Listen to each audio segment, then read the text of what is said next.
infelizmente, né, fui sequestrada pelo Estado no dia 9 de janeiro, onde uma manifestação que sempre acontecia nos estados, até ter a oportunidade da gente ir para Brasília, ocorria pacificamente, sem nenhum confronto com a polícia.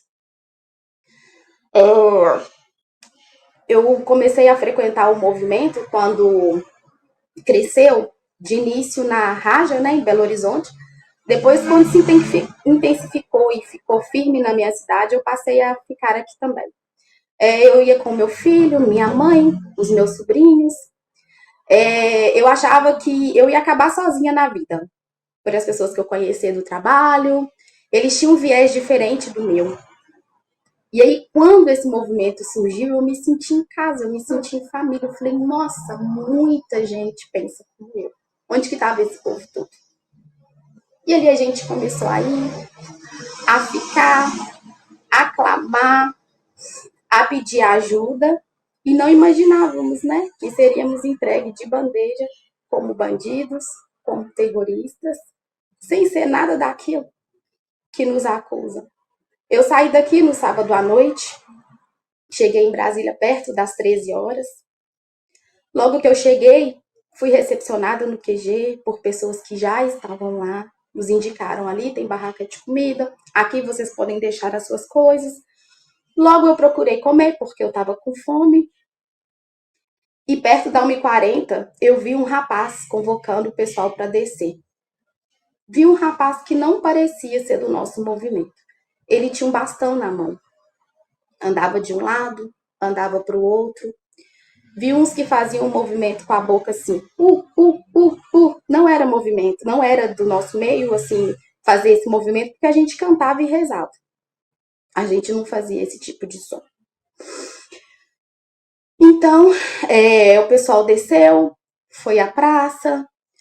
Quando começaram a retornar, a gente soube que muitas pessoas foram feridas, machucadas, que houve uma barreira antes de entrar, antes de chegar até a praça, que pessoas tinham que desfazer até de desodorante aerosol que estivesse carregando, hastes da bandeira deveriam ser deixadas, descartadas, porque não poderia passar daquela barreira em diante.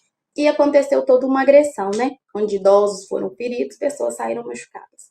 Começou a chegar a notícia também de pessoas que haviam sido presas, né? De pessoas que não conseguiram ficar lá, daquele abraço simbólico na praça, que era para ter acontecido, porque a polícia jogou bomba de cima para baixo, né? Machucando as pessoas que estavam ali. Então, lá em cima, a gente começou a ficar desesperado, sem saber o que ia acontecer, por que aquilo estava acontecendo, que não era para ser daquele jeito. Passado algum tempo, eu estava bem próximo à Praça dos Cristais, eu vi pessoas correndo de um outro lado na direção nossa, vindo mais para o meio da praça. Ali eles falaram para o povo do MST que iria invadir o acampamento. E a gente ficou desesperado, falou, eles andam com pau, com pedra, com facão, e aí? Aí a gente percebeu que houve sim um confronto entre o exército e a polícia, né? Porque eles queriam invadir o QG e naquele dia, à noite, não foi permitido. O exército não permitiu. Eu tive muito medo, porque tem pessoas que perguntam, por que vocês não saíram dali? Eu não saí porque eu achei que eu estava protegida. Eu achei não, naquele momento eu tinha certeza de que eu estaria protegida e não sabia o que me esperava lá fora. Já que nós não éramos violentos, não tinham nenhum tipo de armamento e eles do outro lado têm, sempre têm, e são violentos. Então ali eu permaneci, foi uma noite pavorosa, chovia muito, aglomerou muita gente na barraca de oração, sem saber como é que seria o dia seguinte, o que iria acontecer. Um dos rapazes que eu tinha viajado no ônibus com ele me falou, Jennifer, a gente está dando prioridade para mulheres ir para o hotel, você quer ir? Eu falei, não. Eu olhei para os meninos e falei, tá todo mundo junto, né? E agora não é justo que eu vá para o hotel e que vocês permaneçam aqui.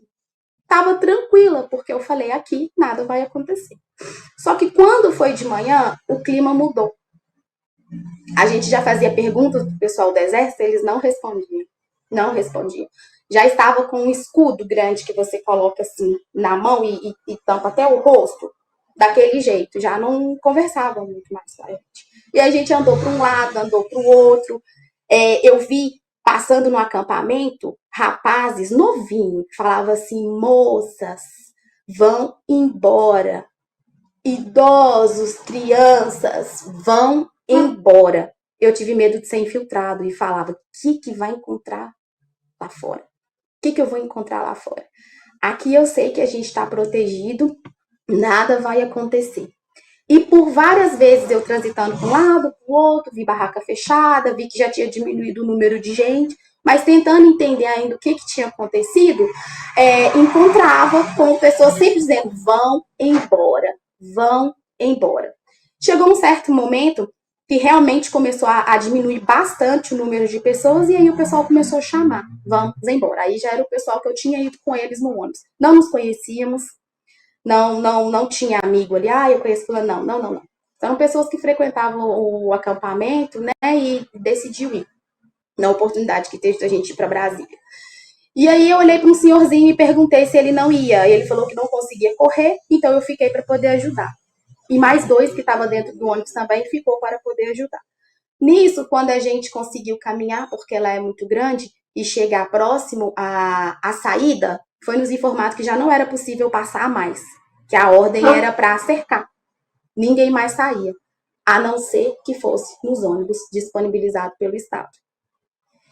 E disseram para a gente ficar tranquilo, que passaríamos por uma revista minuciosa e que se não tivesse nada, não encontrou um canivete, não encontrou um pedaço de pau, não encontrou nenhum item né, que fosse perigoso com a gente, seríamos liberados na rodoviária para todo mundo seguir para sua casa. E era uma forma de tirar a gente dali em segurança. Então nós entramos dentro daqueles ônibus.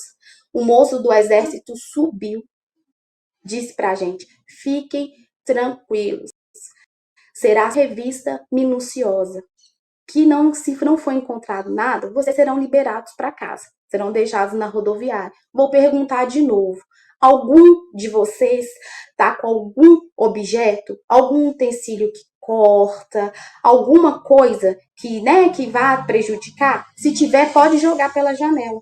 Todo mundo respondeu que não, que a gente não tinha nada. Então, passado alguns minutos, né, dentro do ônibus parado, aquele ônibus começou a seguir. Rodou pela cidade de Brasília umas 3 horas e meia, 4 horas, onde nós fomos hostilizados, né? Pelas vias onde passava, havia pessoas paradas ali nos hostilizando, xingando, idosos fazendo necessidade na porta de trás do ônibus. Estávamos com fome, cansados, com sede, até que paramos na Polícia Civil. Ali foi permitido que a gente descesse para ir no banheiro. Eu vi um policial falando que não seguraria. Falou: aqui a gente não vai segurar isso. E aí, novamente, a gente seguiu para o ônibus e ficamos rodando. Eu perguntava para o motorista para onde a gente ia. Ele falou que não sabia. Ele não sabia dizer.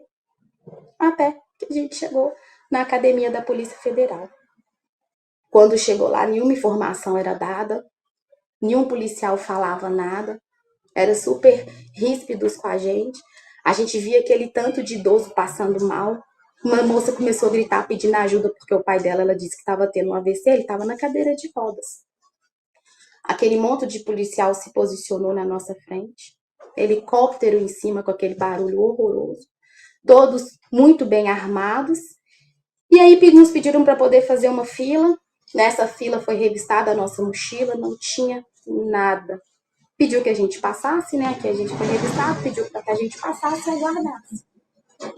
E era isso. A gente ficou lá, aguardou, achando que seríamos liberados para casa. Daqui a pouco aí já liberou a água. Quando foi às 17h30, liberou a comida, mas nenhuma outra informação era dada. Começamos a ver idosos passar mal. A gente começava a gritar lá embaixo, que era grande: ajuda, ajuda, ajuda. Aí outros iam gritando, até chegar lá em cima. O pessoal do bombeiro não estava próximo, então eles levavam tempo para poder descer. Também não ia com a maior boa vontade, porque a gente pedia desesperado: olha, tem gente passando mal, pelo amor de Deus, tem gente passando mal.